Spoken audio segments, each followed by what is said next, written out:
going to do a sound check. How are you doing? I mean, anything? When's the makeup girl come? Yeah, sorry, I'm Yeah. not a glamorous assistant. It has a massive pair of wheels that are 4 foot in diameter, and you put all the books in the middle of the wheel so that it's only the rim of the wheel that goes round. What is interesting is the huge variety of styles, you know, from really modern to much more classical. That's a really nice thing to see. And we haven't just got a climate problem, we've got a problem with all sorts of other things which are related to the way that we go about things.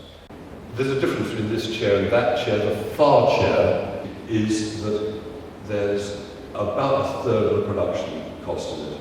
And some of them are just out of the mind of a genius in a way when they come up with, where did you see that shape to come up with that object? The one at the back, the one that looks like a rib, the rib cage one.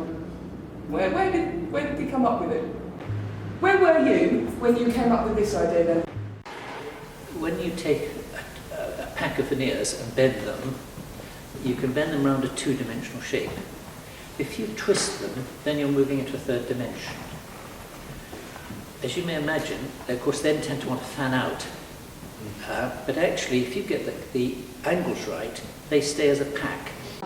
The idea behind this piece was to have it's hinting at a skin of black walnut on a core, a pale, very, very square, beautifully crisp core, but hints of distortion and shrinkage and movement. This was all modelled on the computer. There was a fair bit of CNC work as well, but as with all our work, a huge amount of it actually ended up in the hand workshop. He was entirely self-taught. He never had the privilege of training as an architect, but he was greatly influenced as a young man by the arts and crafts movement.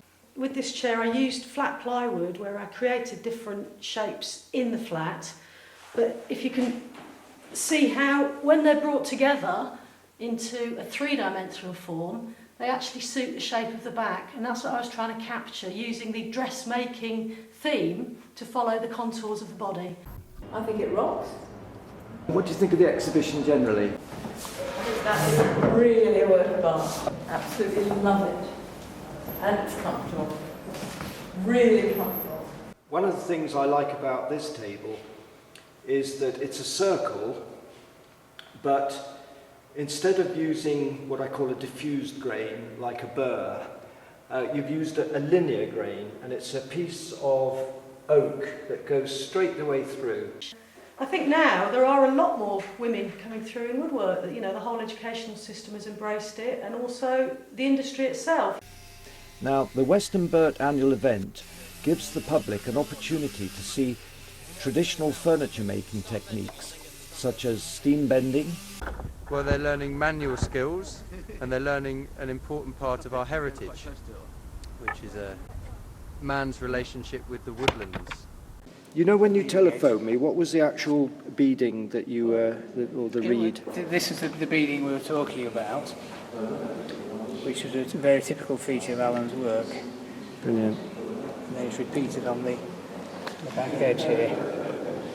There is some amazing work. There's so much quality, creativity, joy, love, passion.